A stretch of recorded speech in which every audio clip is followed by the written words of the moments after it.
Big boss season 7-ലെ 7ൻ്റെ പണി എന്ന് എനിക്ക് തോന്നുന്നത് പണിപ്പുര ടാസ്ക് തന്നെയായിരിക്കും. ഇപ്പോൾ ഇതാ പണിപ്പുര ടാസ്കിൽ പണി കിട്ടിയിരിക്കുകയാണ് അനീഷിനും അപ്പാനിക്കും ജിസേലിനുമൊക്കെ. അനീഷിന് കിട്ടിയ പണി വലിയ കോമഡി തന്നെയായിരിക്കും. അനീഷിന് പണി എന്ന് പറയാൻ ടാസ്ക് തുടങ്ങിക്കഴിഞ്ഞാൽ ഒരൊറ്റ അക്ഷരം ബിഗ് ബോസ് സീസൺ 7-നകത്ത് മിണ്ടരുതെന്നുള്ള.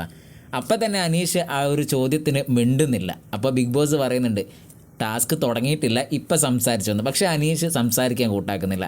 7ൻ്റെ പണിയാണ്. അനീഷിൻ്റെ ഭാഗത്ത് നിന്ന് നോക്കുമ്പോൾ അല്ലെ മറ്റു മത്സരാർത്ഥികൾ അനീഷിൻ്റെ അടുത്തേക്ക് വരുമ്പോൾ ഇതൊരു കോമഡി ആയിട്ട് തോന്നാം. പക്ഷേ ഇതൊക്കെ നല്ല പണിയായിട്ടാണ്. പണി അത് മാത്രമല്ല, അപ്പാനി ശരത്തിന് കിട്ടിയത് ഒരു ജ്യൂസ് കുടിക്കാൻ, അതും ഒറ്റ വലിക്ക്. ഒന്നിക്കിന് നല്ല കയ്പുള്ള ജ്യൂസായിരിക്കാം, അല്ലേ എരിവായിരിക്കാം, എന്തോ ഒന്നുണ്ട് കുടിക്കാൻ പറ്റാത്ത രീതിയിലുള്ള ഒരു സംഗതി ആയിരിക്കാം. അത് എന്തായാലും നല്ല ജ്യൂസ് ആയിരിക്കില്ല.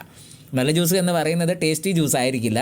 കുടിച്ചിറക്കാൻ ഒരുപാട് കഷ്ടപ്പെടുന്ന മെനക്കെടേണ്ട ജ്യൂസ് ആയിരിക്കാം. അങ്ങനത്തെ ഒരു ടാസ്ക്കാണ് കൊടുത്തിരിക്കുന്നത്. ജിസേലിൻ്റെതാണ് കഷ്ടം. ജിസേൽ ഓമനിച്ച് കൊണ്ടുനടക്കുന്ന ഹെയർ അത് കട്ട് ചെയ്യണമെന്നാണ് പറയുന്നത്. ജിസേലിൻ്റെതാണെന്നാണ് എനിക്ക് തോന്നുന്നത് ആ പ്രൊമോ കണ്ടിട്ട്.